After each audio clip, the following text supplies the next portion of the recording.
I'm ready. All right, excellent. It's been a long time since we had a meeting, so thanks for your patience. I would like to call the Committee of the Whole meeting of September 9, 2025 to order. Good evening, everyone. My name is Anna Murray, Councillor and Chair of the Planning and Economic Development Committee. I would like to begin by reading a safety notice. In the event of an emergency, please evacuate council chambers to the nearest exit through the chamber doors, right there, and obey all instructions given, and if assistance is required, please see our deputy clerk, who is right here. Once you have evacuated the building, please gather in the front parking lot outside of Town Hall. Please ensure that your cell phone is on silent or turned off. And finally, the Town of Lincoln Committee of the Whole meetings are posted on our YouTube channel. Closed captioning is available on all of our videos by selecting the closed captioning button on the bottom right of the video. Members of committee are in attendance, in person and remotely, with regrets from Councillor Renchema. We have staff in attendance, in person and remotely. Additionally, we have a resident delegation and Dr. Danielle Robinson attending virtually. Are there any declarations of interest? Seeing none, we'll move on to confirmation of agenda. Do members have any amendments to the order of agenda? All right, so we move on to number 5 on our agenda, which is statutory public meetings. We have no statutory public meetings today. Consent agenda, we have no consent agenda items. And now we move on to number 7, Planning and Economic Development Committee agenda. We will now begin the Planning and Economic Development Committee agenda. We have one delegation for the Planning and Economic Development Committee agenda. Please note that delegations have a maximum of 5 minutes to speak. Our delegation for this evening is Danya Shime, thank you, regarding item 7.2.1, Private Property Tree Bylaw Recommendation, PD-19-21. Danya, please come forward.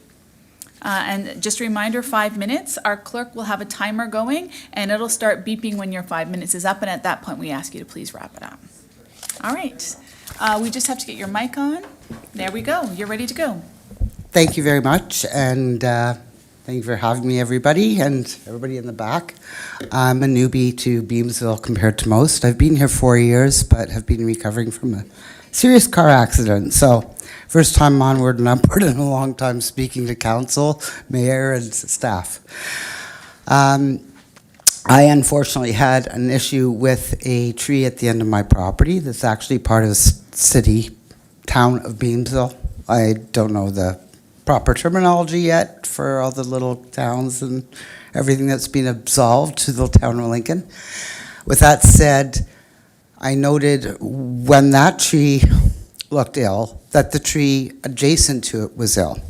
So I actually emailed and got a great response from Dave at, I'm not quite sure what area, but it was the right area, Mr. Warden, lovely man, and he had expressed that they'd have someone go down from city to look at it, Davies Tree Services. I had requested that I be there because I had concerns of the other tree that also seemed to have issues. Unfortunately, I didn't get a call. I wasn't there. And I was told by my son-in-law that, yes, they came by and cut off the original trees. If we put up the pictures, 2 weeks later, this is what fell. And it was the tree adjacent to the tree I asked them to look at that I was also concerned about. Now, I'm older than most of these kids that have gone up. I realize they've gone to school. But growing up in Montreal, I had lots of maple trees around me, and I have 11 on my property, which I actually paid a lot of money for in 2022 by arborists to go up and cut any limb that was not well. With that said, these trees are 125 years old. Most of them on Hickson Road, which is, street, where I live, were planted by the people that built my house. So my concern is that if I need to cut a tree down and city says no, and my concerns are because I see something in the tree that maybe somebody else doesn't, AKA above. I don't know if you can switch to any of these pictures, hon. So that limb is actually over 20 feet tall, and it kissed the neighbor's house, her rose bush. It was 6 inches from my son-in-law's SUV. That was in one of the pictures, 2D. I don't know if you can see it. But yeah, it's not a little piece of a tree that fell. And the one that's adjacent is yours, aka the cities, the towns. And there's all kinds of hydro and cable above it. This limb took out, God knows only how, just the cable, not the electrical. They run adjacent to each other. How it missed her electrical, I don't know. But I have a transom there. So if your tree goes down, based on my concerns on your tree, but mine went first, who's going to be liable for that, number one? Number two, the harm and safety, not only to taking down the electrical, but vehicular, everything would be shut down. There'd be no pedestrian or vehicular traffic until it was taken care of. And I just think maybe there should be more than just a person at staff and then a person they send out that gets the final say on who gets to cut down said tree. With that said, I'm a huge proponent of Mother Nature having beautiful canopies all around. I know my trees are dying. They shot out over 40 trees this year alone, seedlings that I've replanted that obviously I'll have to dig up. But another thought would maybe be going on in future, any trees on a road line should be short trees so they don't grow up and then impede around the wires. We're not getting rid of the wires anytime soon. So start planting shorter trees in the front, let the canopies go on the back, but realize too that we have a lot of trees in the neighborhoods that are old. My house is over 125 years, but they're on their way out. I don't want to see them go, but I know they're going to have to go. Not only for the safety of my neighbors, but the safety of my children, my grandchildren.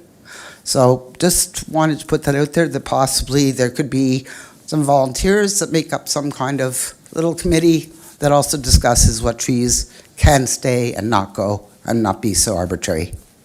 My opinion, and thank you for your time. Have a great night. Thank you very much. Actually, can you just stay at the podium for a moment, please? Thank you. Of course you can, thanks. Can I just, Oh, sorry. Pardon me? you mentioned it was a maple. Is it a Manitoba maple? No, it's a silver maple. Silver maple. My parents had one of them was in front of their house that also fell onto the house. Their silver maples are a challenging tree as well. Yeah. Do we have any questions from committee at this time? Councillor Brunet, please go ahead. Thanks very much for delegating and coming and expressing. We did get your pictures in advance of the meeting. So you mentioned that you had called the town and that Mr. Warden came out to the, did he come out to the site?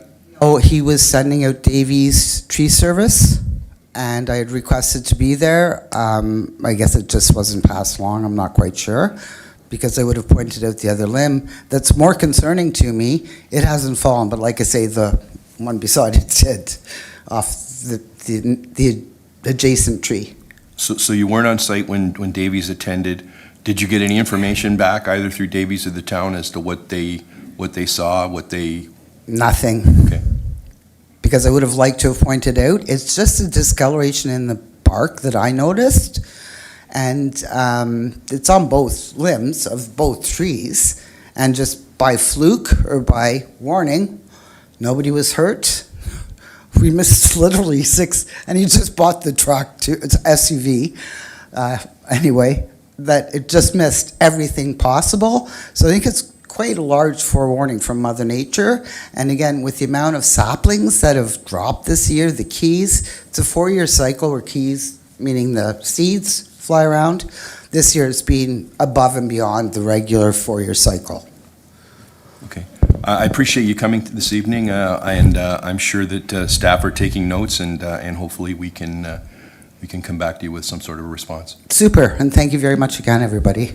We have another question, Oh, so okay. don't go yet. Pardon me. Mayor All right. Easton, that's Mayor Easton, please go ahead. Thank you very much. It's very good of you to come out. I just want to be clear. You're not objecting to the policy. You're asking for enhancements to the policy that would improve communication, ensure that you fully understand what they found and what they are going to be recommending to the town. keeping in mind that not everyone will want to be present, but in this case, you had the ability to do that. And then your suggestion about what goes and what stays, that's an interesting concept.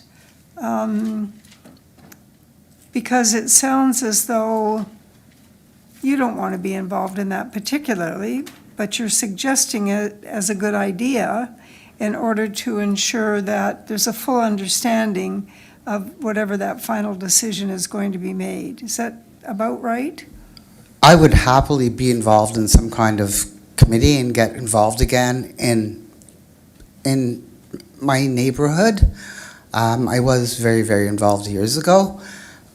So I'd be happy to sit with somebody and then be like even a third neutral party on whether it's, Davies Tree Services. I'm using them as example because that's what I was told that the town uses, and the homeowner, and what other ways we can get around it. Because we need our trees, we all know that, but they're aging out quickly. And when I have major concerns, when I saw the amount of keys that were dropping this year, and then the amount that seeded themselves, I've got 40. I took a picture tonight of some if you would like to see, of one I planted, and I'm making it sort of like, I've chain link fence, and I'm intertwining it in the chain link fence on one side, using strapping that I can adjust, and I'm gonna make it approximately 8 feet high as almost like a shrub, as opposed to a full-grown tree, and see how long I can do that for. But my area, they're all aging out quickly, and my concern is that the wrong ones may stay or not be addressed, and it could be a tragedy that nobody wants. Right, for sure. Well, thank you very much for your interest, and your input is very important to us. Thank you very much, Mary Easton. Good to go? Yes, thank you very much. Thank you, everybody. There's no more questions. Thank you very much Thank for speaking with us today. Thank you for having me. There being no further delegations, I have a motion moved by Councillor Russell that committee receive and file for information the delegation from Danya Chimay, my apologies, Chimay, regarding the private property tree bylaw recommendation, PD-19-25. I will now ask our deputy clerk to open that vote. Thank you, Chair. That vote's now open.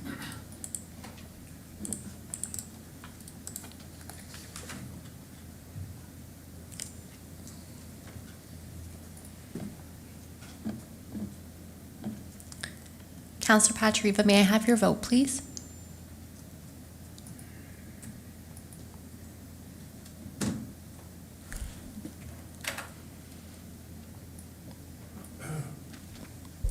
Councillor Patriva, can you hear me?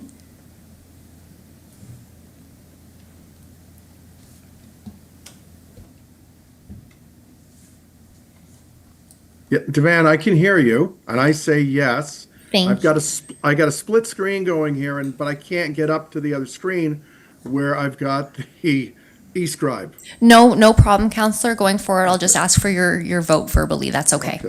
And Okay, in or favor. I can bring it back down, or hopefully James can help me. Thank you. You're welcome. Thank you. And with that, I'll close the motion, and that carries. Thank you, Chair. Thank you very much, Devan. We now move on to item number 7.2, reports. We will now consider item 7.2.1, report PD-19-25 regarding the private property tree bylaw recommendation. The environmental coordinator will provide comments. Ms. Witowski, please go ahead. Thank you, Chair. Through you to the committee. Planning and development staff are recommending that council adopt the proposed private property tree bylaw presented in this report. Over the last 11 months, town staff have consulted with community members, stakeholders, and the committee in a variety of ways to develop a bylaw which supports the town's goals of maintaining and enhancing our urban tree canopy while balancing the needs of town residents. Through these consultations, town staff have addressed several concerns. Regarding costs to homeowners, our permit fees, replacement tree costs, and fines are lower when benchmarked against other municipalities. And our fees are also even lower for homeowners versus corporations. We also removed requirements for needing a full arborist report regarding tree removals in order to reduce the cost burden to residents. With respect to higher fees and fines for corporations, town staff have also clarified what is meant by corporations or how they're defined within the proposed bylaw, specifically referencing entities operating in a commercial, institutional, or multi-party capacity rather than individual homeowners. The bylaw also accommodates a variety of scenarios under which homeowners may reasonably need to cut down a tree. So our public consultation process really helped to shape these exemptions. We've added quite a few that are not in a typical private property tree bylaw. For example, we have exemptions for trees that are within the drip line of a building, meaning that if there are branches that overhang essentially the existing footprint of a building, that tree would be exempt from this bylaw. We have also included exemptions for certain property maintenance activities, access or maintenance of utilities or drainage, installation or maintenance of a driveway, as well as for trees that are dead, disease, or pose a hazard or safety risk to property or community members. Staff are confident that with the implementation of the comprehensive education plan outlined in this report, that we can take a significant step forward in the town's efforts to protect and enhance its urban tree canopy and build community awareness and stewardship over our urban forest. Thank you. Thank you very much. Are there questions from committee?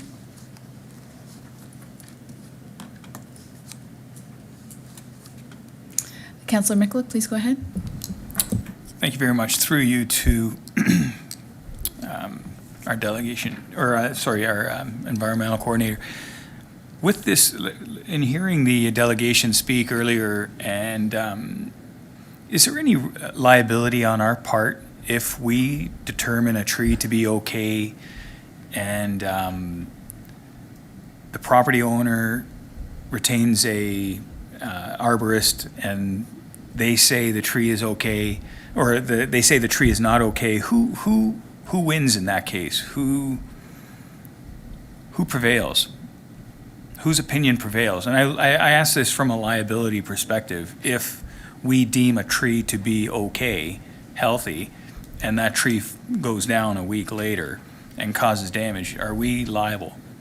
I'm going to ask Director Bruder to respond to that, please. Perfect. Okay, thank you. Thank you, Madam Chair, and through you to the councillor. In those situations, that's why we're requiring an arborist opinion. We want to make sure that we're getting the tree assessed, making sure that we identify any potential risk that might be apparent at the time. Now, that would mean in those situations that the liability would be on the arborist providing that opinion. However, you know, there's nothing precluding a resident from seeking a second opinion. I think that could be a possibility. In that extent, we'd have to go from there. Typically, I would think, generally speaking, that the opinions of arborists would generally align, but we'd probably have to go and seek a final and third opinion. Like, you can't really start choosing that way, but generally speaking, it's not necessarily the staff that are making the decision on, you know, what are the health implications and risks of a given tree. We would require an arborist opinion, and that's the reason why, from a liability perspective as well. Okay. No, I appreciate that.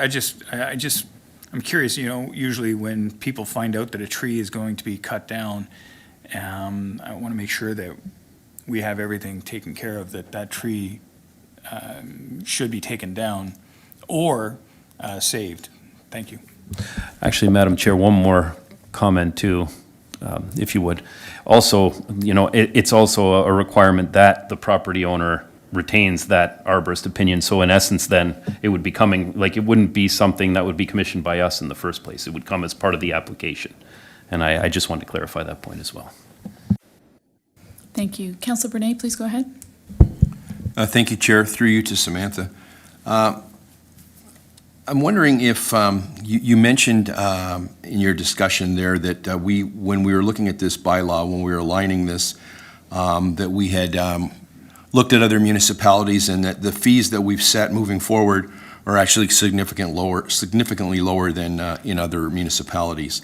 But I'm wondering, just in the last week or 10 days, I've had a number of emails from concerned residents about the bylaw, specifically looking at, how onerous this might become on property owners. So specifically, some of the things that were brought to my attention, and I'm wondering, Samantha, if you could just make a comment.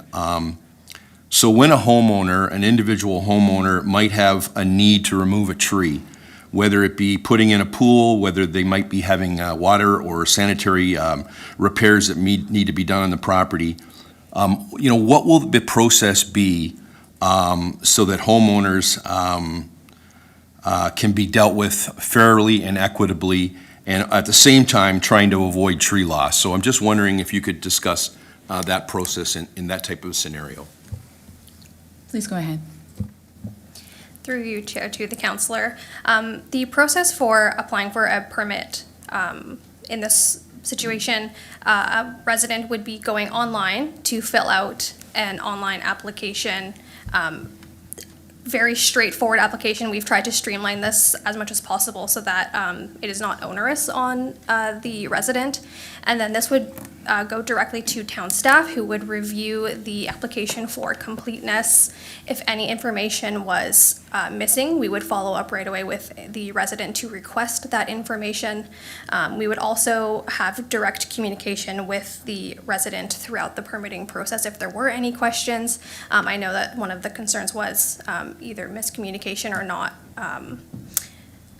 great communication with town staff in these situations, so we would be diligent in that regard if there were any concerns to the resident. And so town staff would review that application and either approve or deny based on the criteria outlined in the private tree bylaw. Okay, thank you. I appreciate that response. I also would like, through you, Chair, to ask an additional question with regards to, when we look back a year ago when we started this, one of the issues, and it wasn't the only issue by far, but one of the issues was, some clear cutting that we had experienced on a subdivision by a developer. So I'm wondering, through you, Chair, if Samantha, you can just briefly discuss over the process how we have looked at this for this bylaw, so that if this were to happen again, what are the penalties, what are the fines, and what are the changes we've made so that developers are going to think twice and not just clear cut and then ask for forgiveness after the fact. So I'm wondering if you could speak to specifically the private developers and that type of situation. Through you, Chair, to the counselor. Through this bylaw, we have looked at what the requirements would be for a developer in this situation. So yes, there have been many concerns about clear cutting. This often happens prior to submitting like a site alteration application. And so in these situations, if clear cutting were to happen without a permit being applied for and approved by the town, we would have a reason to seek financial compensation in the form of fines, as well as tree planting replacement requirements. For developers, tree planting replacement costs are higher than individual homeowners. And additionally, we've updated our tree planting requirements so that they are more stringent than what the town had before as well. So we would be seeing more trees being planted. In cases where sites cannot accommodate plantings, we would also request cash in lieu be collected from the developer so that town staff can then plant off-site with those funds. That's great. Thanks very much. I appreciate those responses. Thank you, Chair. Thank you, Councillor Brunet. Councillor Pachariva, you're next in our queue.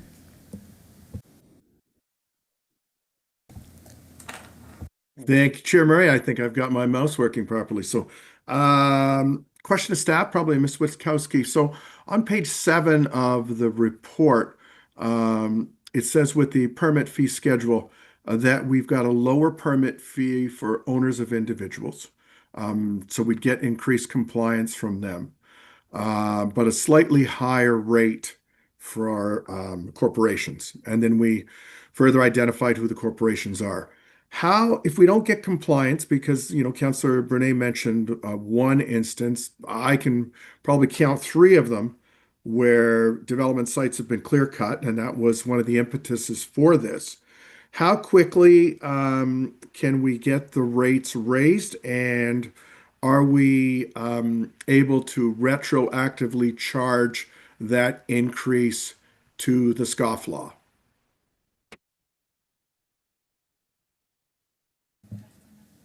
Through you, Chair, to the councillor, I may ask our Director of Planning and Development to weigh in on this question. Director Bruder? Certainly through you, Madam Chair. So Council, you're asking what can be done to ensure that we are holding the corporations even more accountable and to a quick turnaround time for these things, right? Is that? No. What I'm asking is we're charging them $200 for a permit Yeah. and they don't get one. What are the repercussions? Like, I mean, $200, you know what? I don't mean, they're going to pay the $200 and cut all the trees down. So how quickly can that escalate to like $2,000 per tree? And can it be retroactively charged? That's my question. I think it should be a heck of a lot higher for them because they're the chronic offenders, right? The residents, and you know we've not done anything to the rural areas because you know the farmers are the best stewards of the land and they know what's going on. So how do we really hammer this home? Through you, Madam Chair. Okay, Councillor, I understand now. So first and foremost, with the fine schedule, it's got a cumulative effect, right? It's got it's not just if you apply for the permit or not. If you don't have a permit and you start cutting down trees, we have an ability to introduce fines that are on a per tree basis. And again, those are higher than what you would see for individual owners.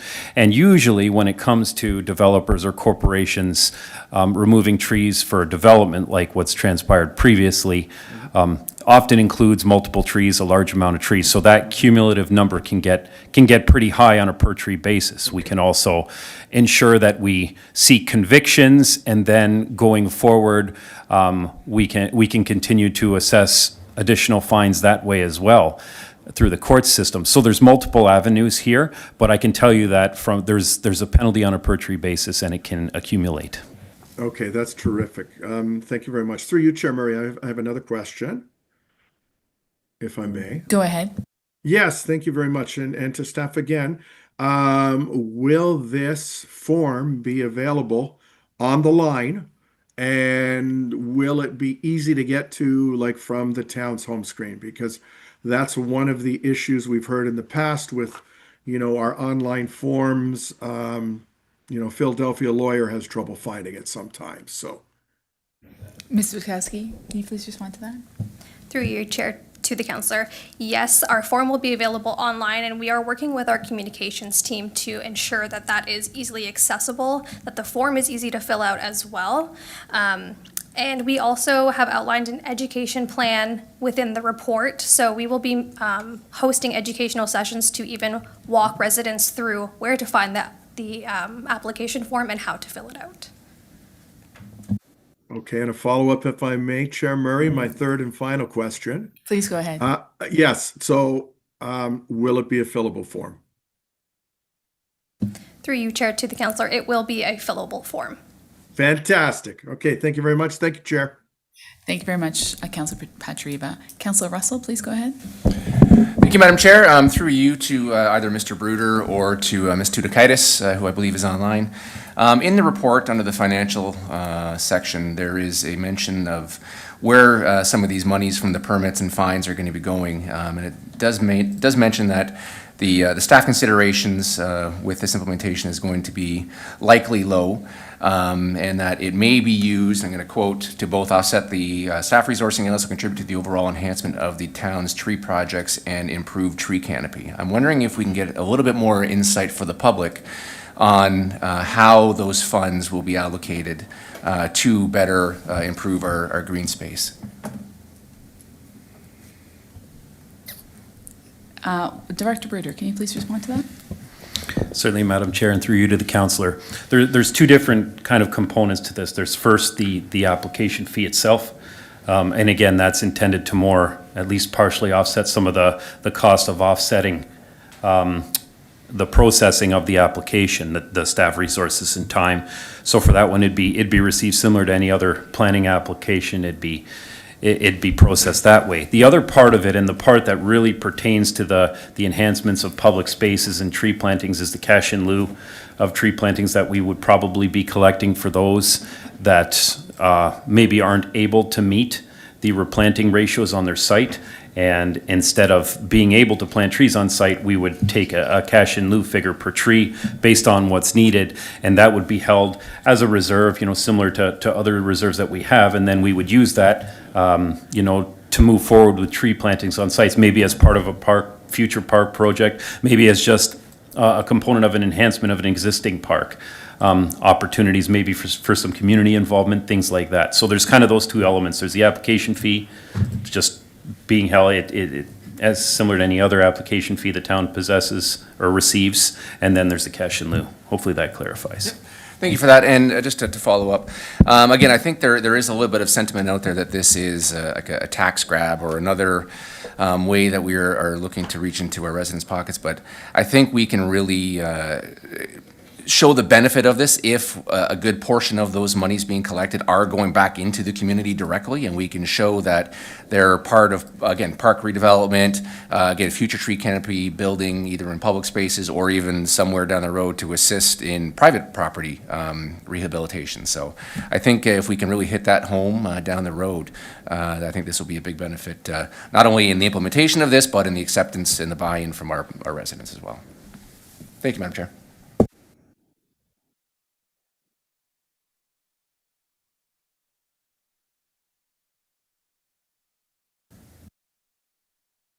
I have a couple of questions. Councillor Timmers, could you take over the chair, seeing my vice chair is online? Thank you.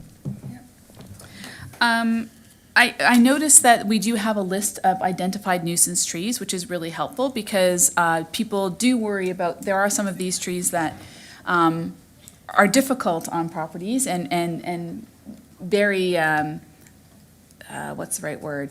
Appropriate to remove them sometimes. Now, some of the trees that have been mentioned tonight, like the silver maple that our delegation spoke about, is not on the list of nuisance trees. And I'm wondering if that nuisance trees list is a defined, contained list, or is this a list that could potentially grow? Again, silver maples have a relatively short lifespan, and then they do tend to fall very much as her photos have shown. What does that list look like in terms of the dynamics of it, if you would mind? Okay, thank you. Thank you for your question. Through you to, or through the chair, to Sam. Sorry, you're confusing me. I'm the chair now. You are the chair. Hi, Madam Chair. Why don't I take a shot at that one as well? Okay, very good, Director Bruder. Go ahead. Thank you. Through you to the councillor.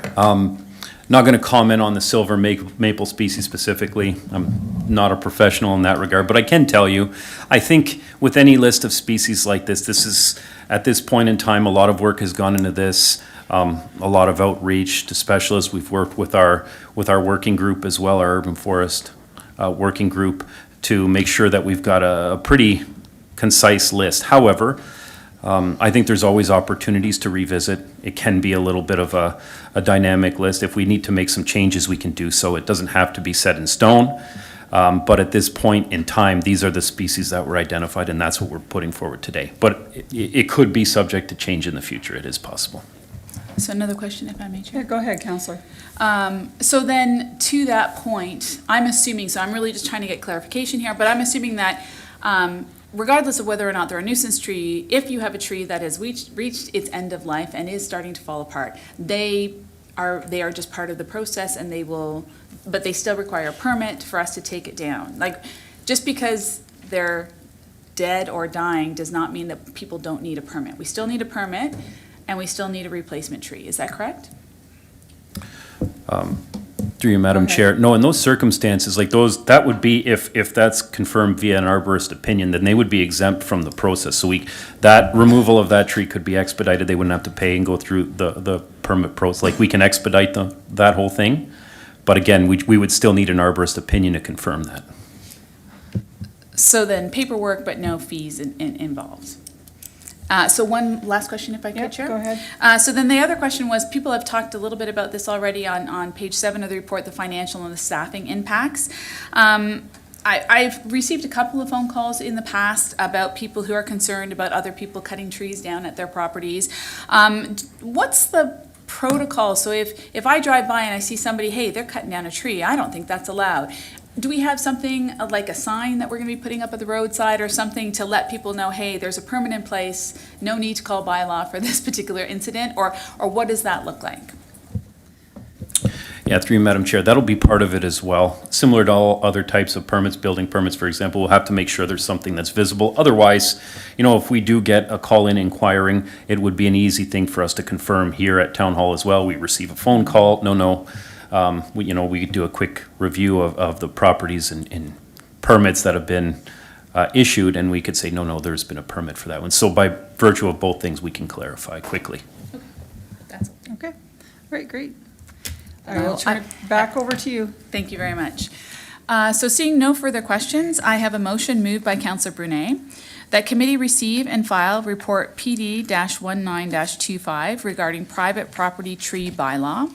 That committee recommends council approve the draft bylaw attached as Appendix A, being a bylaw to regulate the injury and removal of trees on private lands within the town's urban areas, with the goal of minimizing unnecessary tree loss and supporting long-term canopy growth. The committee recommends council approve an amendment to the fees and charges bylaw 2024-85 to incorporate the application fees outlined in Appendix A. That committee recommends council approve the bylaw attached as Appendix B to amend bylaw 2024-50, being a bylaw for prohibiting and regulating the alteration of property grades, the placing of or dumping of fill, and the removal of topsoil. The amendment removes tree protection provisions within the town's site alteration bylaw, as these matters will be regulated under the private property tree bylaw. The committee directs staff to implement the private property tree bylaw and provide public notification of said implementation within the town of Lincoln. And that committee directs staff to report back to committee after 1 year of implementation of the private property tree bylaw, including information on permit volumes, effectiveness, enforcement activity, and community feedback. I will now ask our deputy clerk to open the vote. Thank you, Chair. That vote is now open.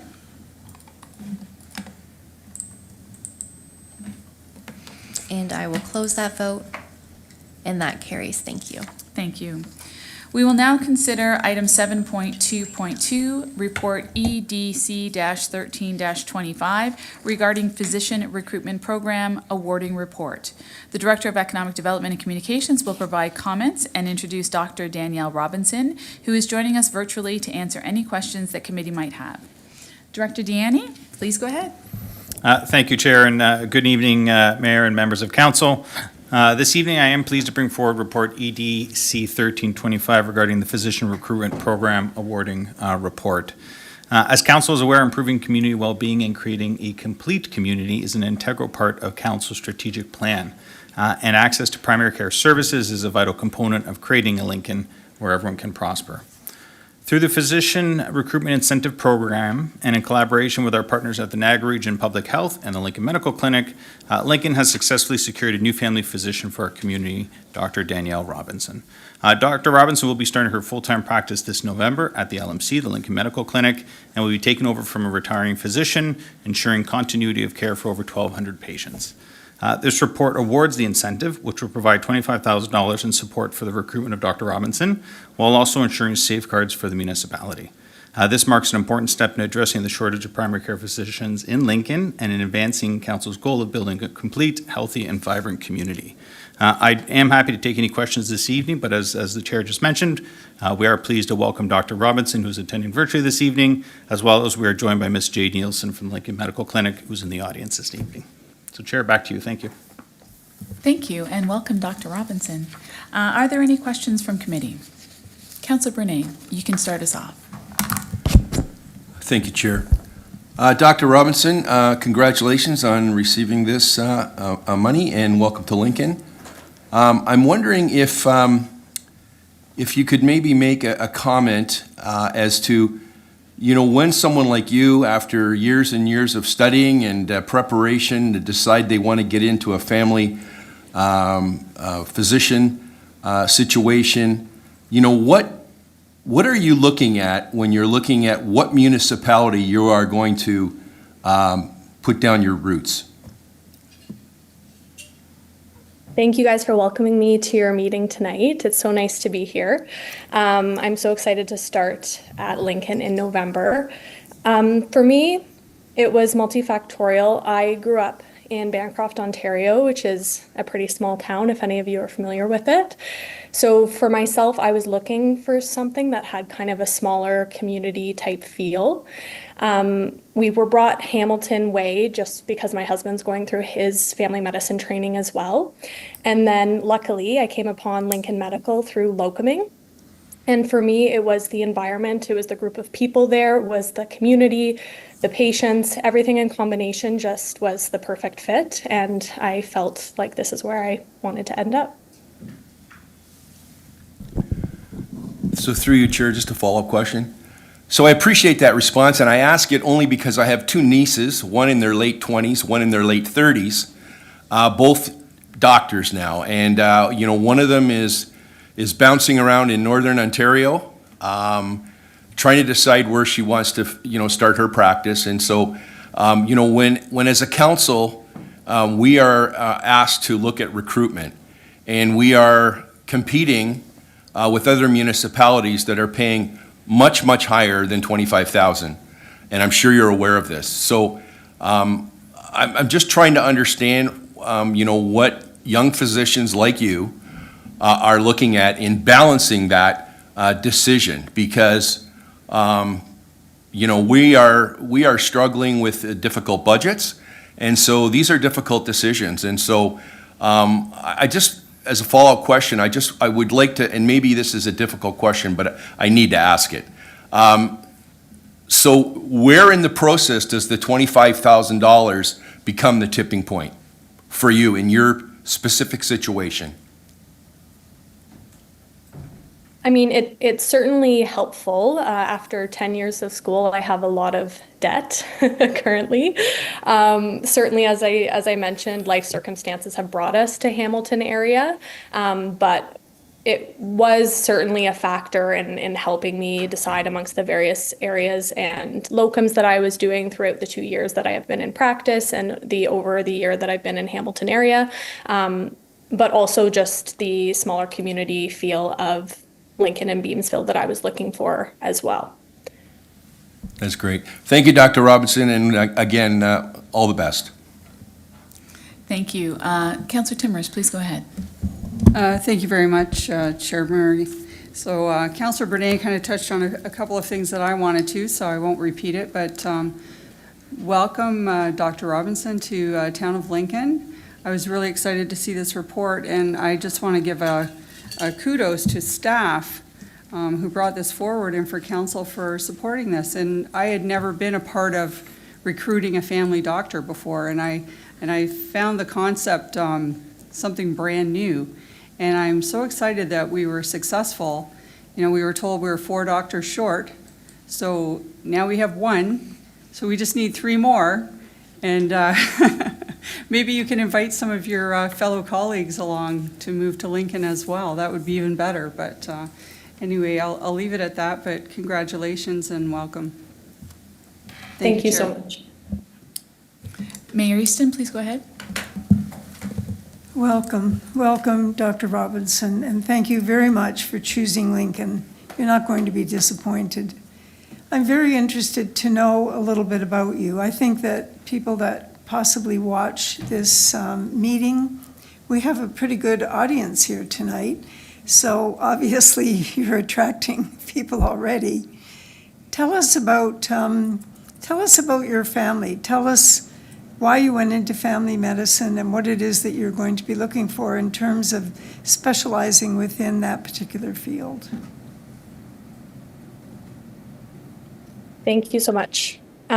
So as I mentioned, I grew up in Bancroft. I'm the first physician in my family, so nobody else is in medicine, so a lot of laborers in my family.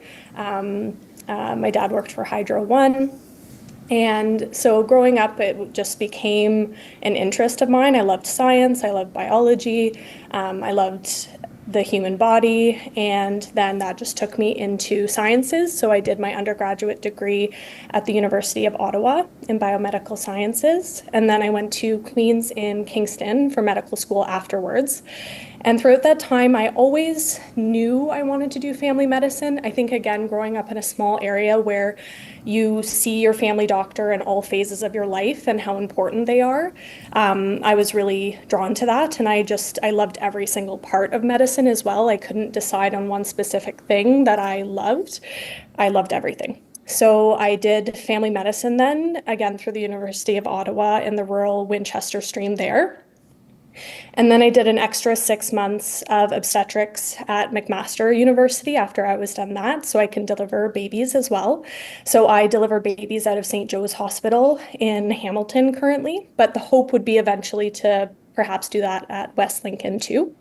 And West Lincoln for me and Lincoln Medical just felt like a great fit. Again, I see myself as a comprehensive family physician who is a cradle to grave provider, caring for people of all ages at all stages of their life.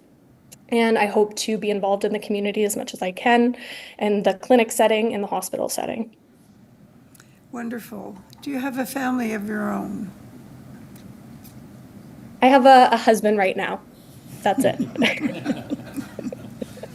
Thank you very much. I hope that once you're settled here, that you'll have some time to spend looking around and enjoying a lot of the activities. I'm going to make an assumption that you don't live here yet. Maybe our next task is to find you a home. Yeah, I live in Ancaster right now. So it's a little bit of a commute, but not bad at all. My husband is working out of Burlington, so it kind of splits the distance for us a little bit, but eventually we'd like to maybe move out more towards Lincoln Way. We'll see. Great, thank you, and thanks for answering all of our questions. Councillor Russell, please go ahead. Thank you, Madam Chair. Through you, I would also like to extend a warm welcome and again offer any tours up that you and your husband might be interested in. I did pick up a note that you mentioned that your husband was also in the medical field, and again, you did just mention that he is working at Burlington, but maybe as part of that relocation, he would also be interested in moving to Lincoln. So I'm not going to beat around the bush and say that he would also be more than welcome. And anytime you would like to see the beautiful area. Again, there's no shortage of people that would love to show you around and welcome you full-heartedly. So thank you very much for your time. Thank you so much. Thank you. There being no further questions, I have a motion moved by Councillor Timmers that committee receive and file for information report EDC-13-25 regarding the Physician Recruitment Program awarding report, and that committee approve the Family Physician Incentive Agreement between the Corporation of the Town of Lincoln and Dr. Danielle Robinson awarding the $25,000 physician recruitment incentive to support the establishment of a new family physician in the Town of Lincoln, and that committee recommend Council approve the draft bylaw authorizing said incentive attached as Appendix A, and that the mayor and town clerk be authorized to execute all the necessary documents between the Corporation of the Town of Lincoln and Dr. Danielle Robinson. I will now ask our deputy clerk to open that vote. Thank you, Chair. That vote's now open.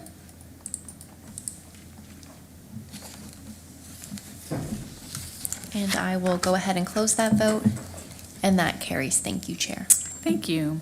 We will now consider item 7.2.3, report PD-17-25 regarding notice of intention to designate 4235 Queen Street, Beamsville. Our Manager of Planning and Development will now provide comments. I can't say your name, sorry. Kokiara. Kokiara, thank you. Ms. Kokiara, please go ahead. Thank you. The Heritage Advisory Committee, together with town staff, have been actively engaging with property owners listed on the Heritage Registry to assess interest in pursuing formal designation. This initiative is in response to the province's More Homes Built Faster Act, which requires properties to be formally designated by January 1st, 2027, or risk being removed from the non-designated registry. Staff met with the owners of 4235 Queen Street in Beamsville, who expressed support for moving forward with the research necessary for designation. Following this meeting, a research report, including a statement of significance, was prepared by Heritage Advisory Committee member Ken Kowal, who I see is in the audience tonight. And the report was shared with the property owners. This past July, the report was presented to the Heritage Advisory Committee and recommended designation. The property owners were in attendance at that meeting and confirmed their support. The subject property is a 2-story brick dwelling uniquely situated on a triangular parcel at the corner of Queen and Mountain Streets. It has historical, architectural, and contextual value. Constructed in 1899 in the Queen Anne Revival style, the dwelling originally served as the parsonage for the Wesleyan Methodist Church and remained under the care of the Trinity United Church trustees until 1957. The property is part of Beamsville's historic religious core, which in the late 1800s was surrounded by Baptist, Presbyterian, Methodist, and Gospel churches and their parsonages. Parsonages. I can't say that word. The brick and terracotta exterior elements were produced locally by the Beamsville Pressed Brick Company, established in 1875 by William Tolman. Many of these exterior features remain largely intact today.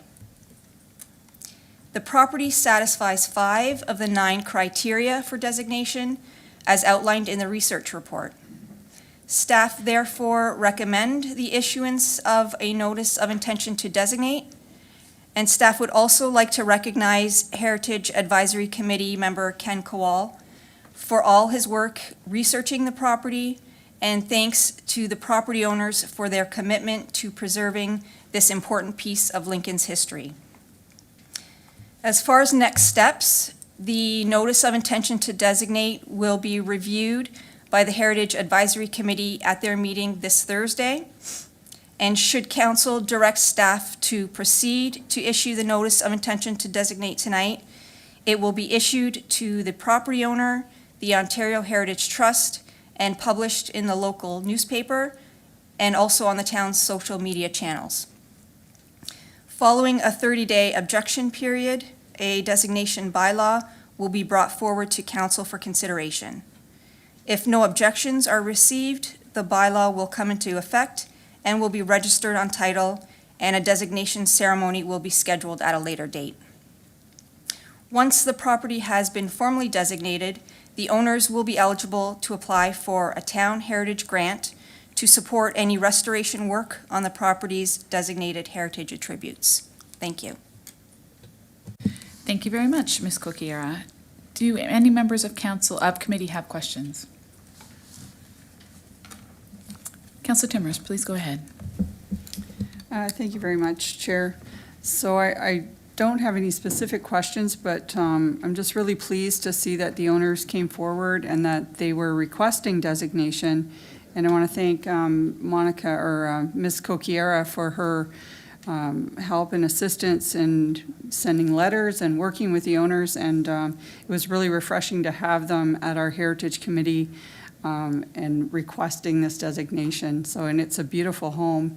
And I also have to give a shout out to Ken Kowal for his work on this report.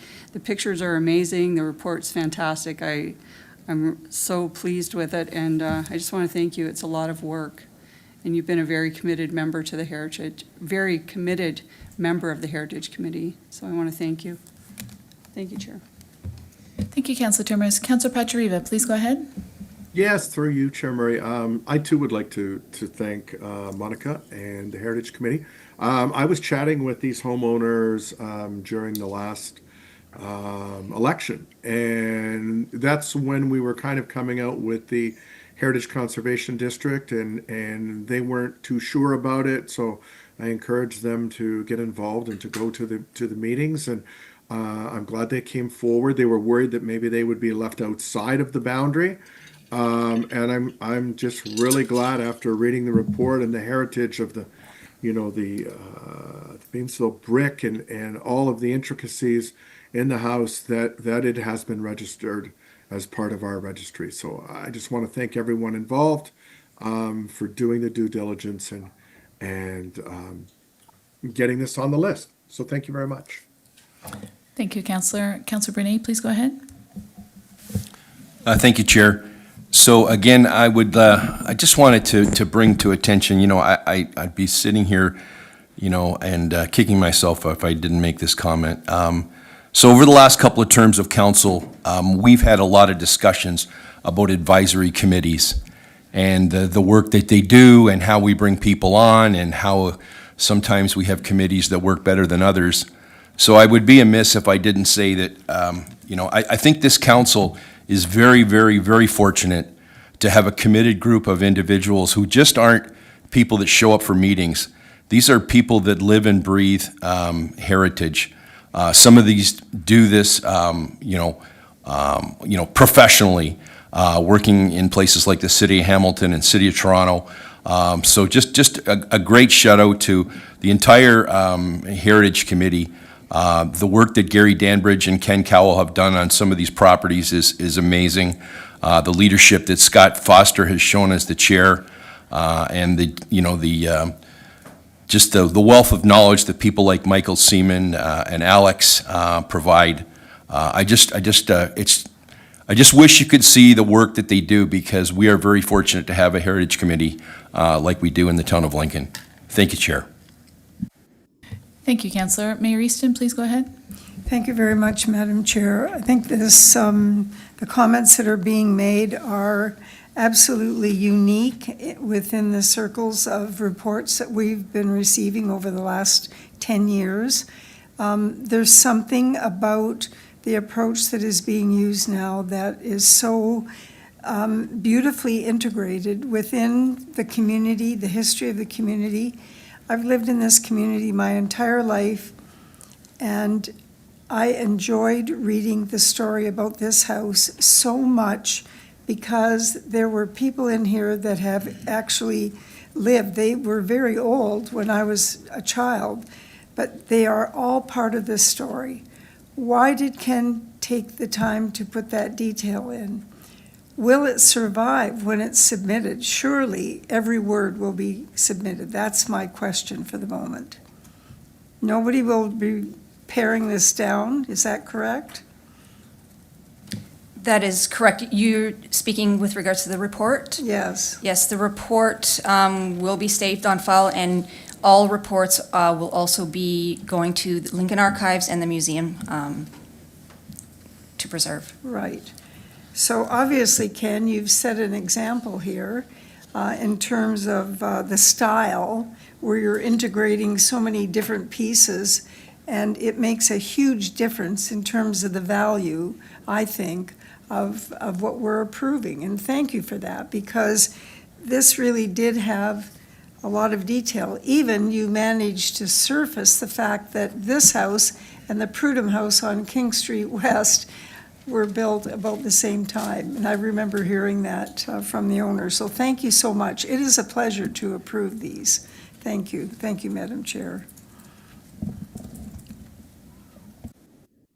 Thank you very much. There being no further questions, I have a motion moved by Councillor Brunei that committee receive and file for information report PD-17-25 regarding a notice of intention to designate for 4235 Queen Street in Beamsville, and that committee acknowledge the cultural and heritage value of 4235 Queen Street in accordance with Section 29(1) of the Ontario Heritage Act, and that staff be directed to serve a notice of intention to designate, as attached as Appendix A, for the property located at 4235 Queen Street in Beamsville as a property of cultural heritage value or interest following the requirements of Part 4, Section 29 of the Ontario Heritage Act.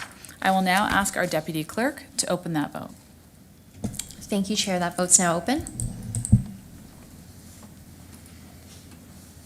And I will close that, and that carries. Thank you. Thank you.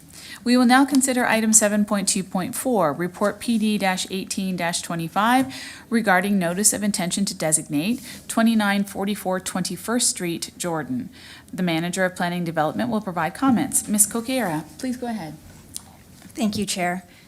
The owners of 2944 21st Street approached town staff regarding the formal designation of their property and prepared their own heritage evaluation report. In July, the Heritage Advisory Committee received the report, including a statement of significance, and recommended proceeding with designation. The subject property, known as the Henry Fry House, is a two-story dwelling located at the south end of town, just north of Spring Creek Road. The home was originally constructed for Henry Fry, a member of one of the first Pennsylvania German immigrant families to settle in the area. Henry was the eldest son of Jacob Fry, whose home was relocated to the Jordan Museum site in 1959. The Fry family, along with other Mennonite families of the 20, played a significant role in shaping the town's civic, agricultural, and artistic heritage.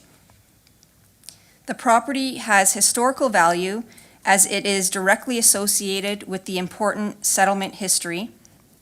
It also has architectural value as an example of a localized Mennonite Georgian house type characterized by its asymmetrical Georgian facade, informal Pennsylvania German rear facade, covered porches, three-room interior layout, large food storage basement, and its inward orientation to the land.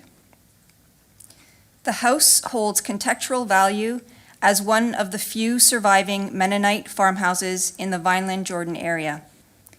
It is further connected to its setting as it is believed to have been constructed using materials processed at Balls Falls. Its setback from the road reflects the private and protective nature of Mennonite culture, while the placement of outbuildings at the forefront of the property highlights the family's agricultural pride and practicality. Additional details regarding the exterior and interior features are outlined in the Statement of Significance. The property satisfies 7 of the 9 criteria for designation as outlined in the Heritage Evaluation Report. Based on this assessment, staff recommend the issuance of a notice of intention to designate and wish to extend thanks to the property owners for their commitment to preserving this significant piece of Lincoln's history. I won't go over the next steps. They're the same as the previous items, but I'm available for any questions. Thank you very much. Are there any questions from committee? Councillor Brunei, please go ahead. No questions, but through you, Chair, I'm just asking Monica, are the property owners present here this evening? Through you, Chair, yes, they are. Yes, and so I'd like to just personally thank them on behalf of the Heritage Committee for bringing this forward and all the work that you've done, and we really appreciate it.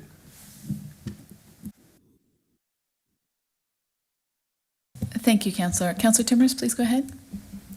Well, I'm gonna repeat the same comment. So thank you very much for coming forward and for requesting this designation. And when I looked through the photos, I was like, wow, what a treasure.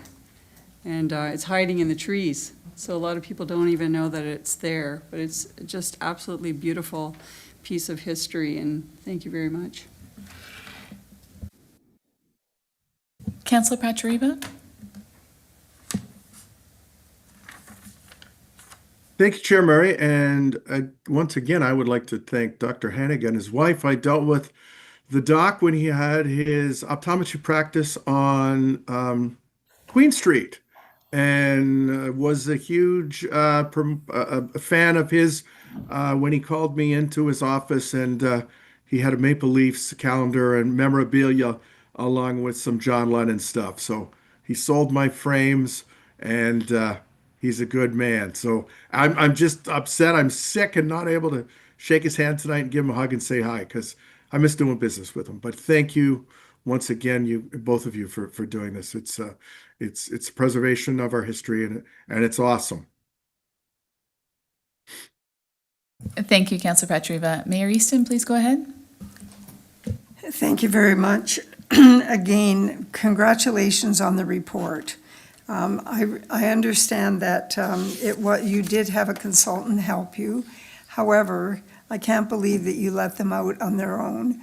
And so the detail in this is really quite enjoyable and reinforces for the whole community the reality of the history around one really special house.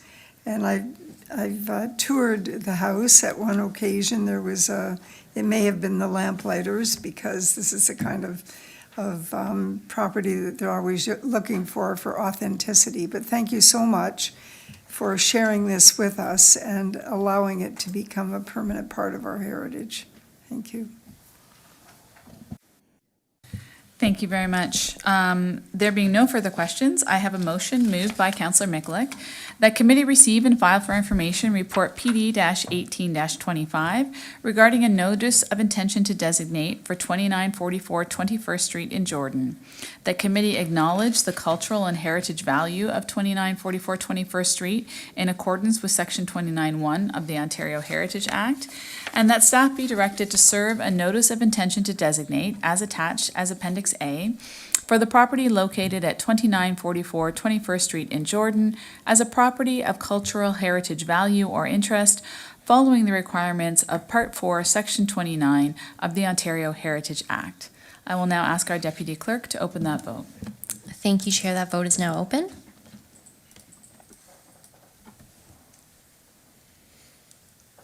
And I will close that vote, and that carries. Thank you.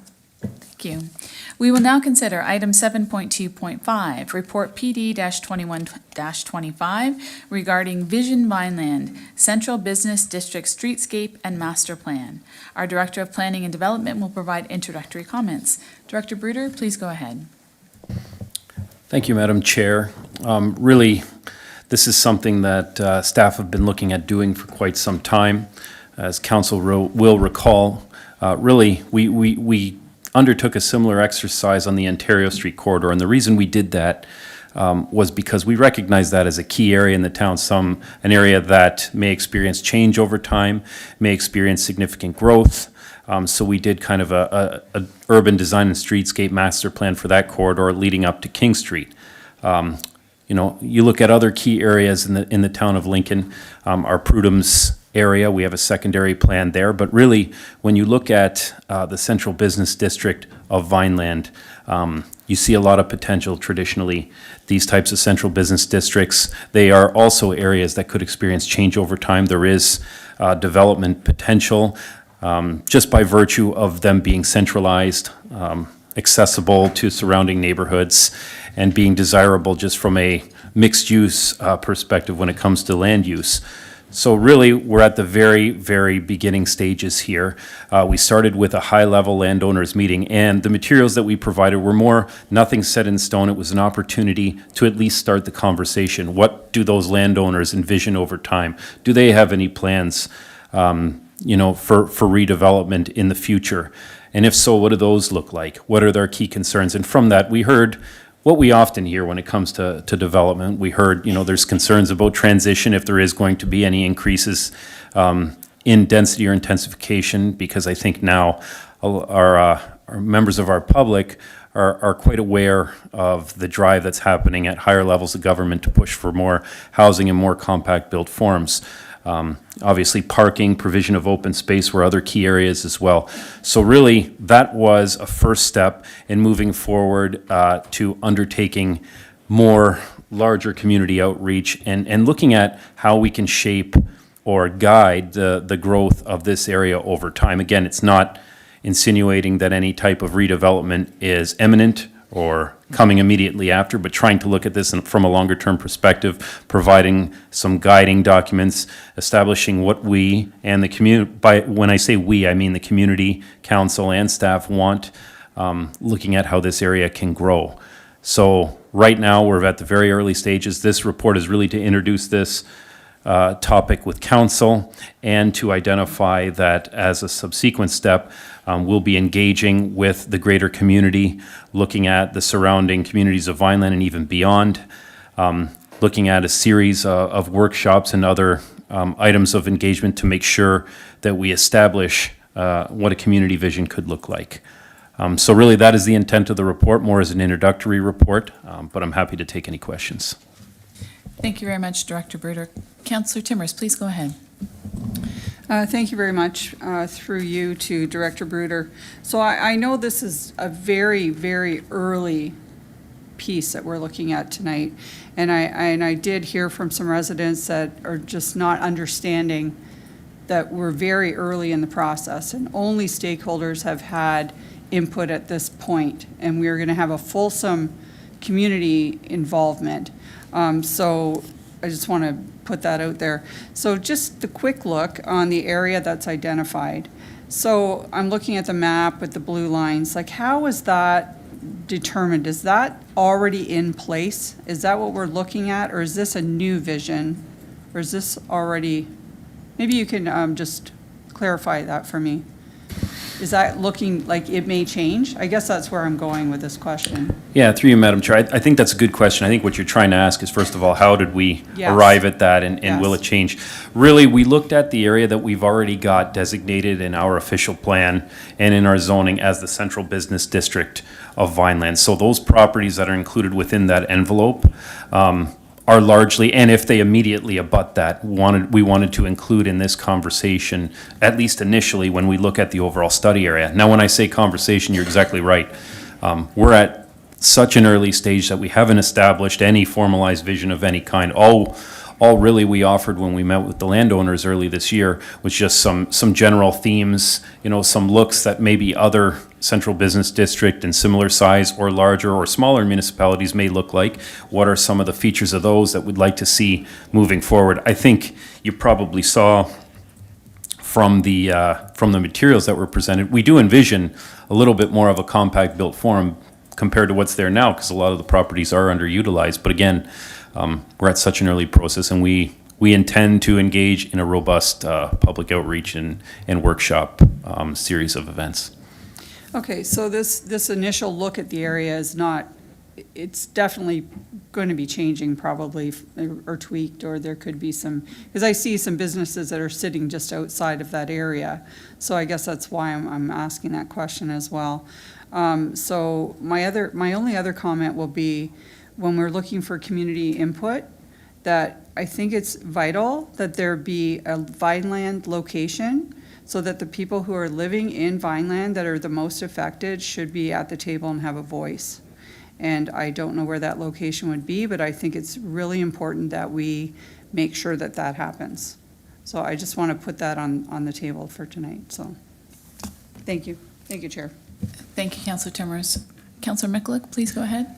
Thank you very much. Through you to Matt. I just want to say how excited I am that this is happening. That I'm very bullish on Vineland. I think it's a fantastic town. I mean, like, this is a town you could walk to, a doctor's office, a bank, grocery store, vet, haircut, you name it, a bar. Everything is within a scooter ride or a walking distance. So it needs to be this vision, well-deserved. When I'm reading this, and it says that there's some sort of design that's 60% completed. Now, I'm trying to understand, it's 60% completed, there's 40% left. Where's the public in this? What sort of weight do the residents of the area that are living there, what sort of weight do they have? What sort of voice do they have with this vision when it appears to be 60% completed by basically the stakeholders within the area outlined? Yes, through you, Madam Chair. I'm glad you asked that question, because it's a good clarification to make, Councillor. So what I didn't mention in my opening comments that I should have is what's coinciding with our undertaking of this streetscape and master plan is a regional project along King Street. And that's been on the books for quite some time. Niagara Region is looking at undertaking streetscaping improvements of their own all along King Street, and that's where the 60% design comes from. That's just along King Street. That's looking at things, in terms of access consolidation, dealing with things like on-street parking, street beautification, plantings, boulevards, all of those things, and where needed, maybe increasing turn lane tapers, all of those things. That's been a regional project, like I said, that's been on the go for quite a while. So what we're doing is we're involving regional staff in our project, which really takes that, where they've gone to date, which has included public consultation of its own, that process, and then coupling it with this as well to come up with an overall kind of vision for both the private realm, which would be private properties, looking at massing, built form, things like that, land use, with the public realm, the streetscapes themselves, because both King Street and Victoria are regional roads. So I apologize for the confusion, but that 60% design is actually pertaining to that ongoing regional project. Okay, thank you. I just wanted clarification on that. I just want to make sure that the public feels like they still have a voice through all of this. And when we're talking about the public engagement and, there's a comment in the report, public engagement opportunities have been extensively promoted through a mix of traditional methods, and you list the various methods. How are we going to determine if we've had a successful amount of engagement? In the past, we've heard that, well, we only had 75 respondents, we've only had 20 people show up, only 6 people show up. Do we have an amount of engagement that we're going to set ourselves or target ourselves to say that, yeah, we've achieved enough public engagement to be comfortable with a decision that we're going to make? Through you, Madam Chair, I think that's a difficult one.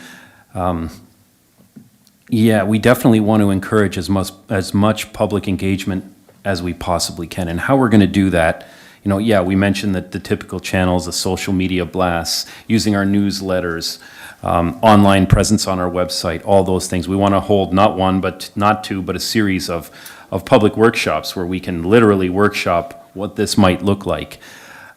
But to put a number on where we draw the line between what we determine to be successful engagement and whatnot, it gets difficult because, again, I don't know if I'm in a position to say, well, we got 200 residents, that should be good enough, or 300 or whatever. I think what we need to do is we just need to be diligent in terms of trying to go above and beyond. And when I say that, I mean providing multiple opportunities for engagement, different times a day for people to meet with us. Taking a little bit of time to do it right, which is probably one of the things you noticed in the report as well, in that public engagement piece. We want to keep that, we're doing that in-house. We're not retaining a consultant to do that. We want to, be the ones engaging the residents. So we're going to make sure that we take our time and do it right, but I'd be hesitant to throw, a number or a percentage at you where that's where we're going to judge if it's successful. And I'm not going to argue that point. I mean, that's a difficult number, but it just, certainly 75 people in a survey wasn't enough, and we heard loud and clear. This is another significant study that we're taking on in Vineland, and I want to make sure that we are comfortable or satisfied with the number of respondents, number of participants that we have. Third question, I think it's my third. 2027 start. I read that somewhere. Every time, every budget season, and it just seems like, and I think the term I used last year was Groundhog Day, where it just seems like it gets pushed off, it gets pushed off, it gets pushed off. What's the likelihood of this? What's the mood of the region as far as the likelihood of this actually occurring in a time frame such as this, which I consider to be quite ambitious, given the history?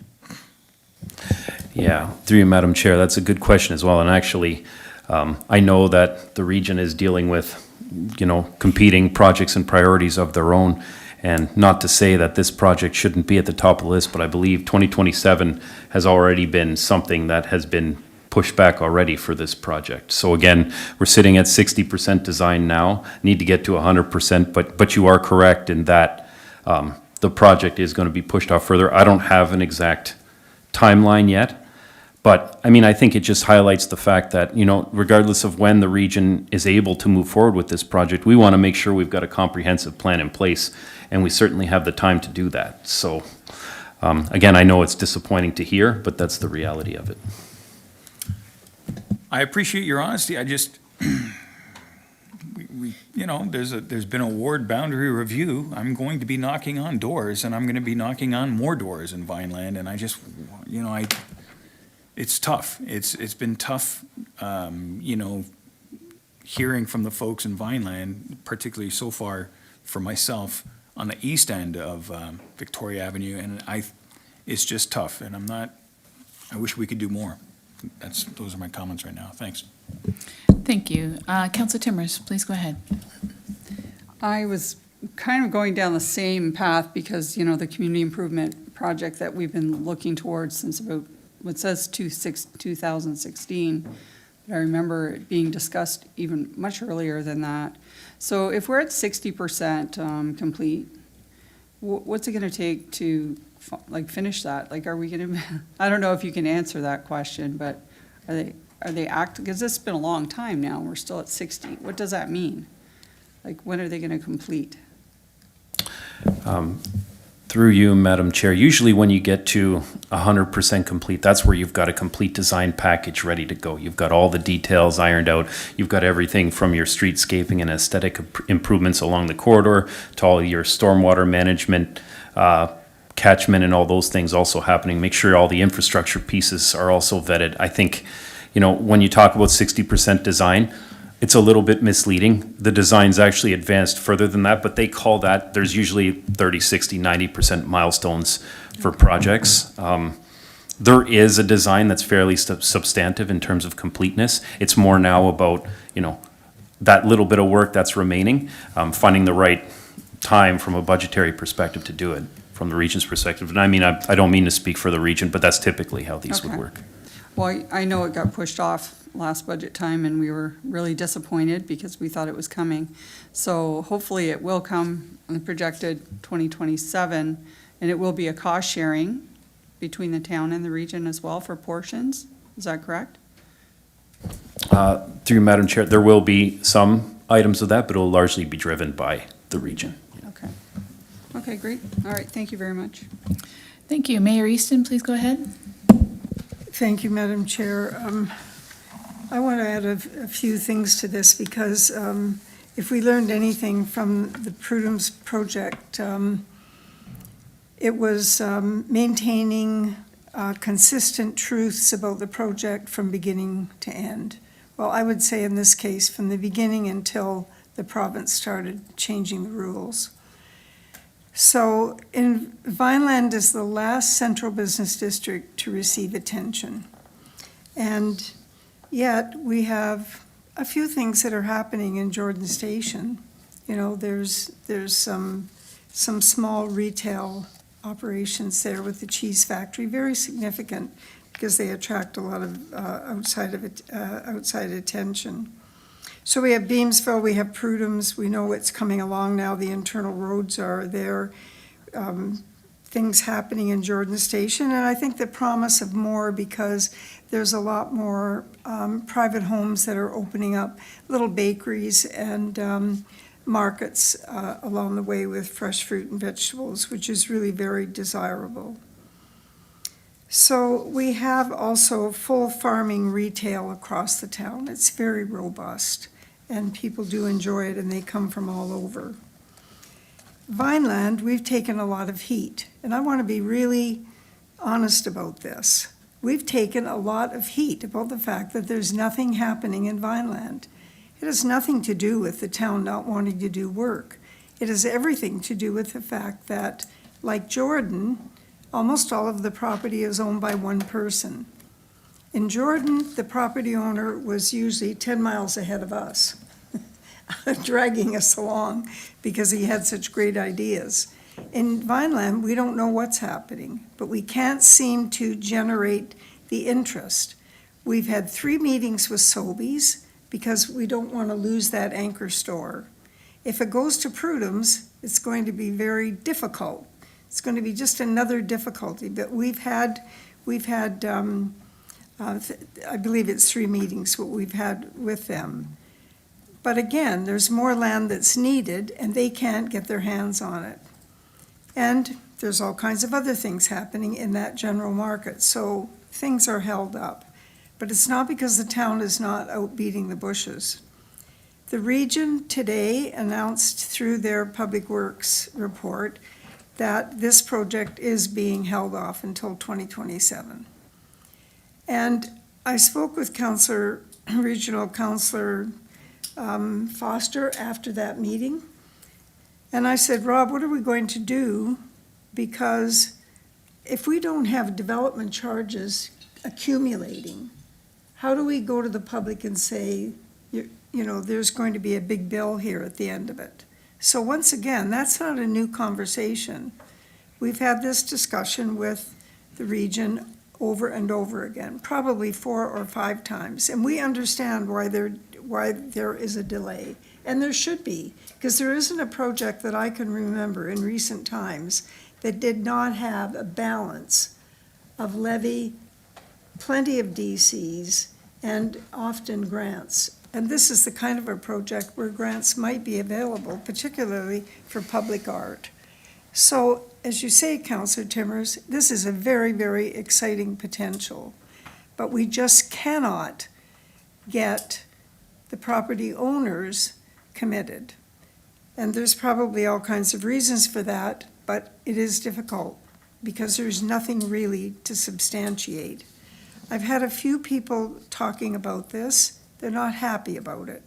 They really don't want any change. But I would say that the majority of people that have called me over the last 10 years is to say, what are you waiting for? We're not waiting for anything. And now is the time to do it. It truly is the best time to do it. So how many people is enough? We had 120 people minimum at every meeting that was held on the Prudence project, 120. They had a group leader. The group leader kept track of all of their priorities and made sure that every time the town started talking about something, if it was on that list, he was on his feet talking about what the community felt the impact would be. It was a fabulous process. And I really wish that that was the process that we used every time. It is certainly something to aspire to. So I'm glad this report has come forward because now we can put the facts on the table. I really encourage the staff to continue doing what they're doing in terms of, communicating with people, getting them out, see if there's a way that we can build some excitement around this. And hope for the best. One of the first reports, some of you may recall, in our tenure, one of the first reports had to do with the report on this as the Central Business District. It was the most abysmal report. You could have Googled it and found exactly the same report. There was nothing unique about it at all. They hadn't even taken the time to identify what architecture was appropriate. That we can get Ken to come up with a good architecture. He'll put some time into it. So it was really very disappointing. So we're really starting from scratch, in my opinion. And I do want to be blunt about this because there's great potential here, and it is a very important part of our community. It's got wonderful, wonderful history. So thanks very much, Mr. Bruder, and we look forward, Madam Chair, to the future. And I'm going to have Director Bruder respond to you as well. Thank you, Madam Chair. I just wanted to follow up because I think, Your Worship, that's good context to provide. Those are some of the difficulties we've had previously with this site. However, I did want to highlight this time around is a little bit different because as a component of some of this very early dialogue, we've had some very positive conversations with the majority landowner in the area. We've had, again, a lot of interest, excitement as well. That seems to be building with this potential. And I also wanted to highlight it's a good thing to mention the grocery store as well, because that has been at the forefront of everybody's mind, making sure that that gets incorporated no matter what into a long-term vision for this property. Now, could it change perhaps in terms of how it's incorporated? Yes, but those conversations continue and will involve the franchise as well and make sure that we move forward in a positive way. But I just did want to highlight that we have had some positive progress in that regard already. Thank you, Madam Chair. Thank you very much, Director Bruder. Councillor Russell, please go ahead. Thank you, Madam Chair. Through you to Acting CAO, Director Bruder. Again, just a question on the execution of this and the funding for it. So obviously there is a lot of potential development here, an intensification. I'm looking at slides 13 through probably 15. What is the dependency on the completion of this project on receiving the DCs that are planned for those areas? Any insight? Through you, Madam Chair, Councillor, are you referring to, like, for this particular visioning process to be completed? Like to actually get everything that we're looking for to have this thing complete, is it going to be required to have all of that built out and the DCs received from all the build outs to complete everything? Through you, Madam Chair, no, Councillor, it won't be. We already, in terms of this undertaking and what we plan to do, we've already had in previous years set budget aside for this undertaking, this visioning. So there wouldn't be a need for anything else to any other domino to fall beforehand. We can continue with it. And you saw we're trying to be as cost efficient as we can by doing the upfront stuff, all the collaboration in-house. Okay, that's good. And follow up through you, Madam Chair. Any insight or, again, I'm not going to ask you for a crystal ball because, again, the economy is struggling right now. As we're seeing some of the pressure on condo built forms, a little transition to purpose-built rentals. Do you foresee the build-out of this happening in conjunction with Prudhome's or after Prudhome's is completed? Through you, Madam Chair, that is a good yet difficult question to answer. I would say there is a possibility that some redevelopment could coincide while Prudhome's is being developed at the same time. How much, I'm not sure. Again, this is different. This kind of depends on the agendas and timelines of the individual property owners in the site too. This isn't something where we're going to implement and then they're going to have to do it by X. It's going to be a long-term vision. And you're right, it's subject to market conditions. Right now, with the market the way it is, I would say it's probably not going to achieve significant build-out for quite a while, maybe aside from a parcel or two here and there. But, you know, could it change in a few years' time and we could see a lot more uptake? Absolutely. What it does do, though, is it ensures no matter what, we've got, again, some guiding parameters, some principles that have been vetted through community consultation in play that we can utilize to assess any development concept that comes our way. So, long way of saying, I think there could be some overlap, but I don't know what extent. Okay, and thank you for that. And the reason I ask is, obviously, Prudhome's has been something that we've been waiting for to be built out, along with a number of other parcels throughout the town. And I'm just wondering, again, this is a little bit small. Obviously, it's a lot smaller scale than what is being proposed in Prudhome's, but it could be competition for that eventual investment dollar where this could actually, again, in my mind, because it's smaller, I could see it happening prior to the build out of Prudhome's. I know Prudhome's is going to be built out over scale over time. But it's just something that, again, I'm wondering where that investment dollar goes. And again, is it based on the end product or is it based on, again, the actual value that you could ascertain as an investor down the road? It's going to be a fascinating kind of a social experiment to see what happens first and what the mitigating factors are. And if we start seeing some competitive markets open up throughout the town, how that's going to redeploy some of those investment dollars. So thank you for that. Thank you, Madam Chair. Councillor Michalek.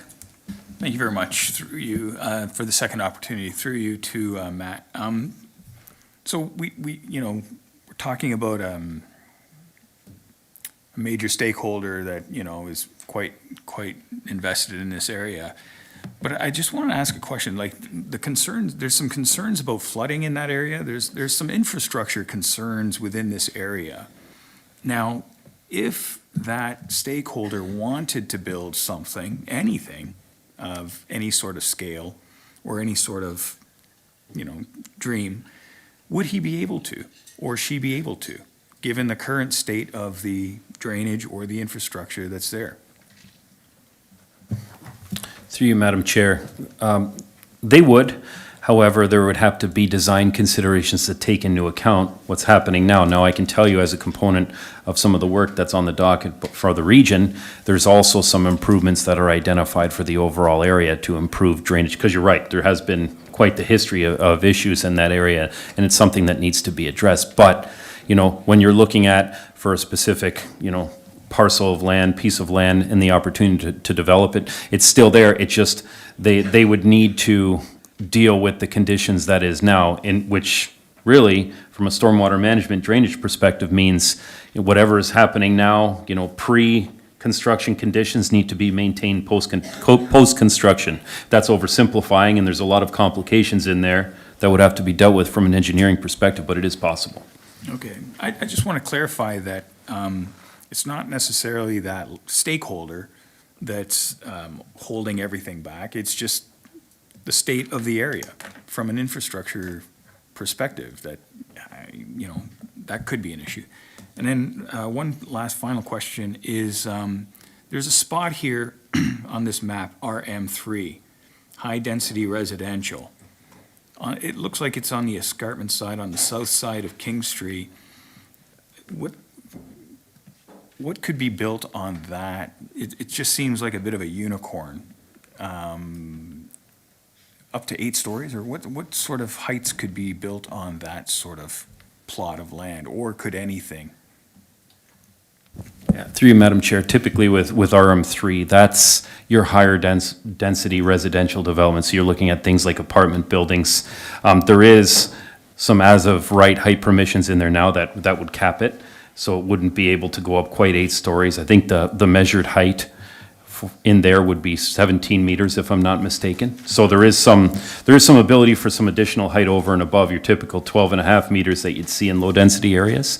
In terms of 8 stories, again, it would depend on so many factors whether or not that would be viable from a massing perspective. We look at certain tools we use to evaluate transition and height and those things. So I wouldn't want to go ahead and say what can and can't happen there, but usually with the RM3, that's your higher density residential uses. Okay, I just wanted to clarify that because, that we've got other developments on the bench similar to that. This is actually as of right, that it would not even come to council if there was a proposal to build what could possibly be built there. So I just want to make sure that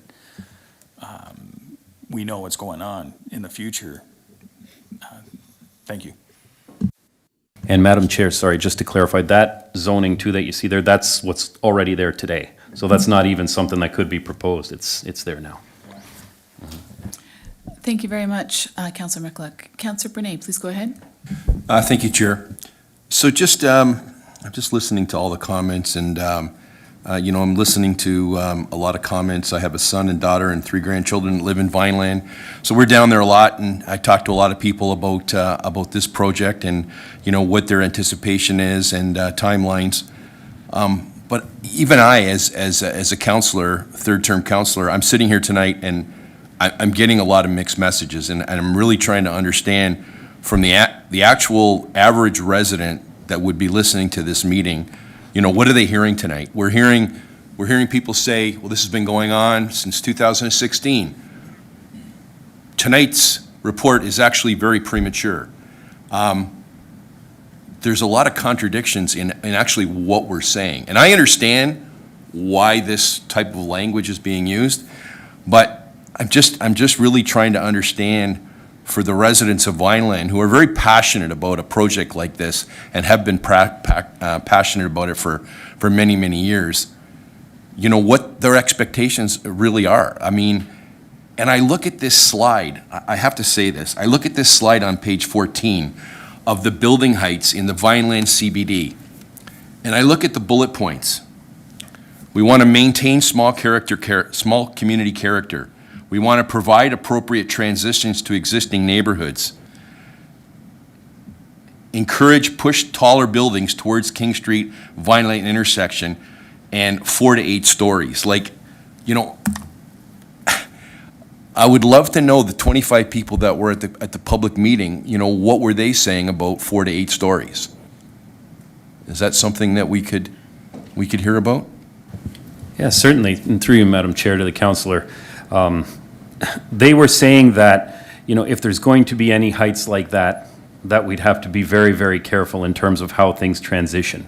I I didn't hear loud and clear that any particular height was a no-go. And again, this was looking at, we're trying to look at examples of maybe other central business districts that we may be able to draw some cues from. By no means is that height schedule going to be final. It was merely meant more to just engage in discussion. And if we heard and continue to hear that those heights are problematic, well, I mean, we're going to be open to that type of input to an extent, because again, when you look at an area that's centralized, I think you do have to take into account there could be potential for some more of a compact built form. It's just how much and how it's massed and how it transitions. But I think I wanted to address your other comment as well, Councillor. It is a little bit of a confusing one, generally speaking, because we're talking about a couple of different parts that are moving concurrently. The part that references, 26, this has been going since 2016, 2015, or whatever it is. That's really just the regional projects, which predated us wanting to do this. What we want to do is take the work that's been done and is going to be done on the regional projects and incorporate it into our own vision that's going to be captured through all of this community outreach and bring it forward for one cohesive central business district. So this, our undertaking, the one that we're kind of formally introducing tonight that we're embarking on, that's a new process, and we're trying to stitch everything together. And you're not hearing a definitive timeline on when that will come forward, because I wouldn't want to presuppose how long some of the community consultation might need to take. Through you, Chair, just a follow-up question. Also, I'm wondering, for anyone that might see this slide deck, and again, the people in Vineland they're very passionate.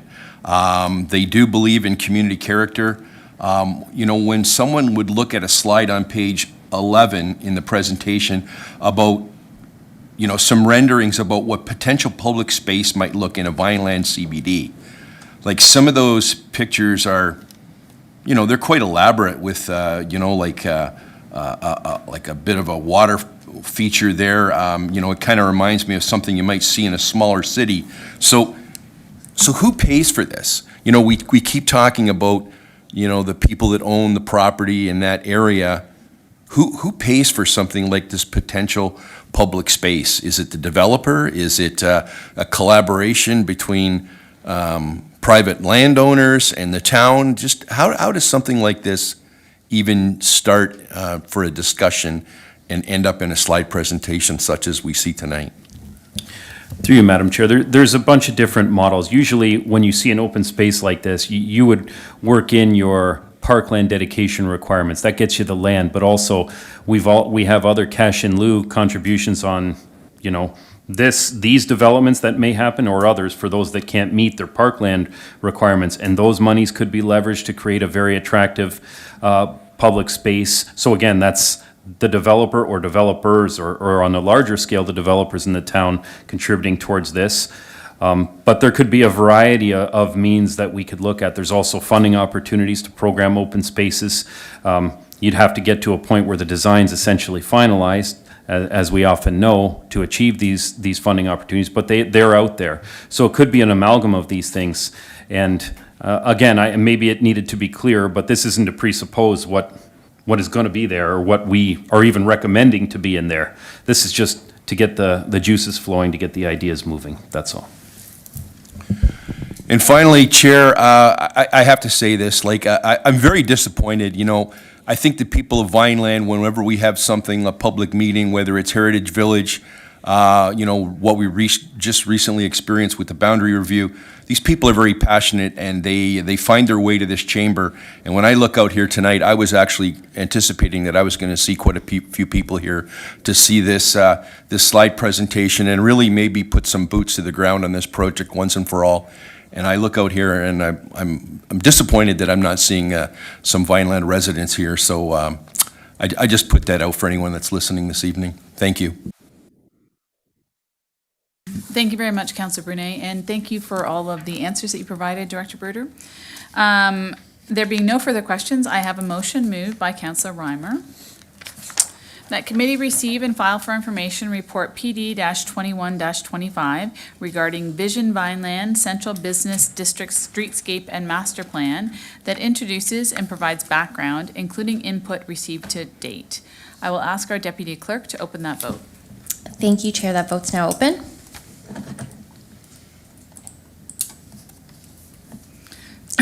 go ahead and close that vote. And that carries unanimously. Thank you. Thank you. Item number 8 is confidential items. We have none. Item number 9 is committee remarks. Do we have any committee remarks? Councillor Russell, please do go ahead. Thank you, Madam Chair. Through you to council. A few months ago, I had chatted with the Clerk's Department about just some seemingly inefficient procedural bylaws that we may have. And I had them do a little bit of research to see if we could help clean it up. And we had an example tonight where when we have a chair that wants to speak to a particular item, we always ask them to come out of the seat virtually and have the vice chair, or again, in terms tonight, somebody present to take over.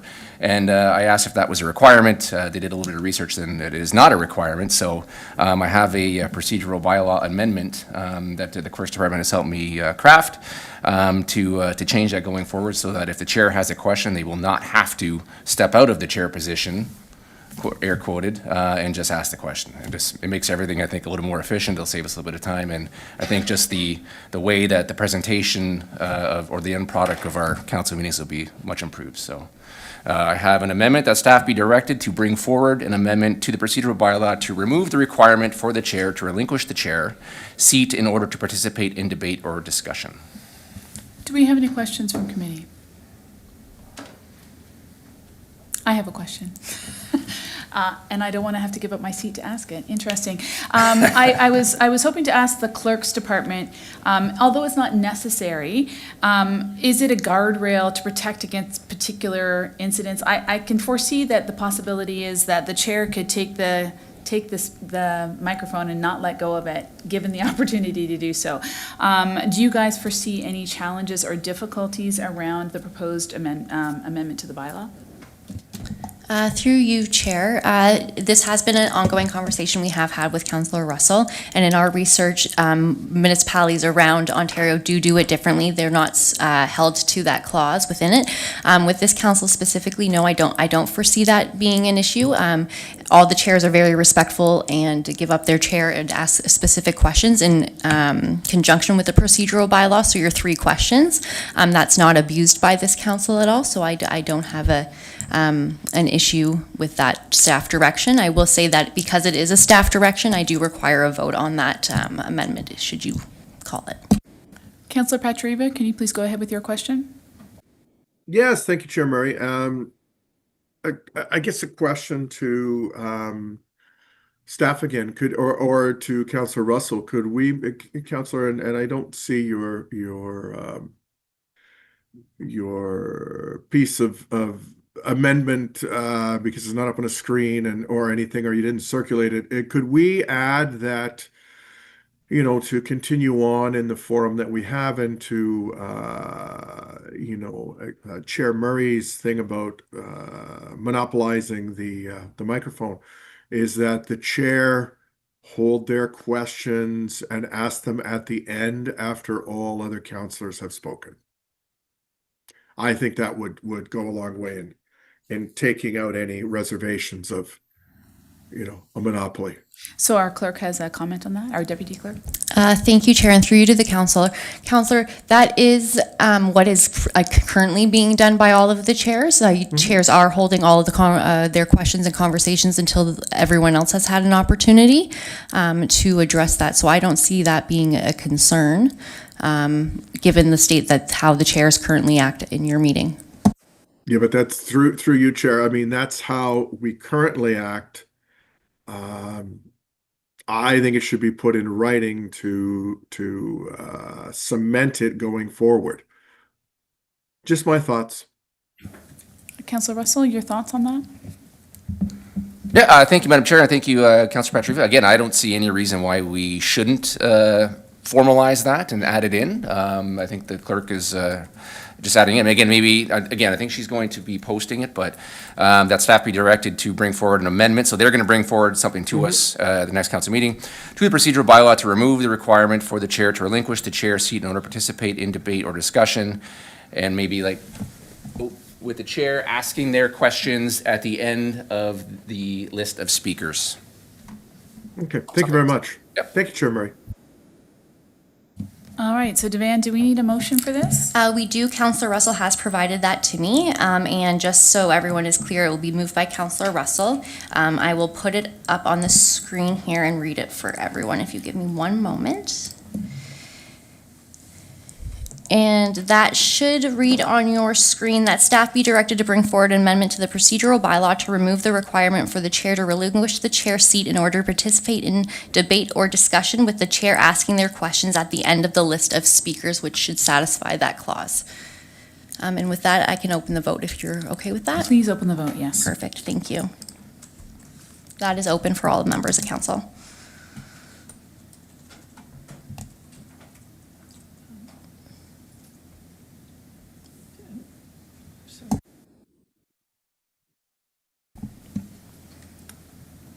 Mayor Easton, procedurally, I think we're in the middle of the vote.